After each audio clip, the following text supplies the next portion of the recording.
daga malaika wa wongo goni dala do bele na dana belege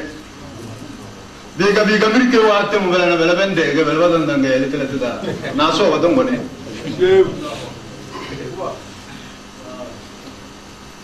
gabi gon bele se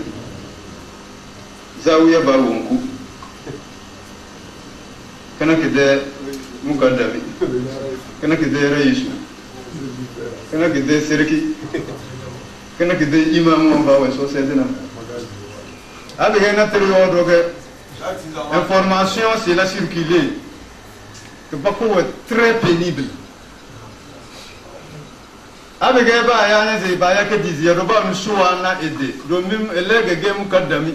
mukaddami cheni se mukaddami cheni se mukaddami cheni se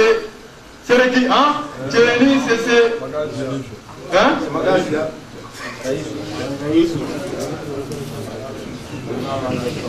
Rena da wado belena aba moto se lo makana kerengana ki deza wiwa ada tigana tudo mi rapata no magazi ya kudum Allah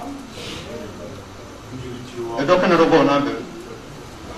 be ala baru si boke ve kale bela be sa futana aru tayele enga se ba woni ela ga wongu ga na de minta na ta na buru mene kazo na so minta na ta na buru bako dama mato jowe de fawe do bula na am ta kabese bin jazi ce mun yi bin da yana da kai man da ke mo man yi bin da yana adan da mate ko ko nya de fawe ga dallan le bin da yana wonbe ba woni wo yu so ndana etabisi gebele ro so nda no boku na me veri ba woni bele halna so domin be bisna toronda ite ke wontu eso wa zota da ile wana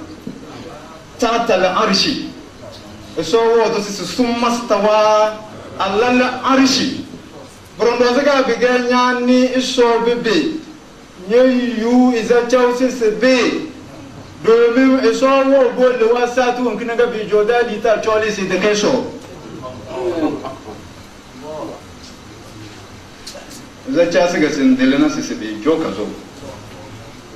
ndana le roba na bele rabu wotena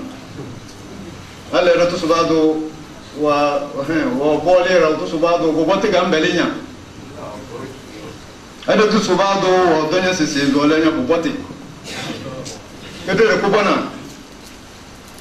oh banyina dama dona sirkici magana da kazo daro abo birma mambo zero ga sese agazo ha aiwa sirki wace ha Gunjo sergi kuro semble.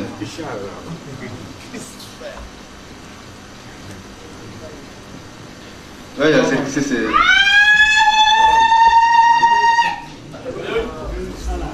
Vaya sergi se malam al Hasan. Ina da kan da do dan bezi kitab fi biyana lewa tijaniya da. Allahu akbar. Anga zawiya ba wo kina ke da sergi. Sate kembelena alkiyama belen ko modbor na dal watige nyawo ni yaba ma se bayinya se nyo so le bo ti to alkiyama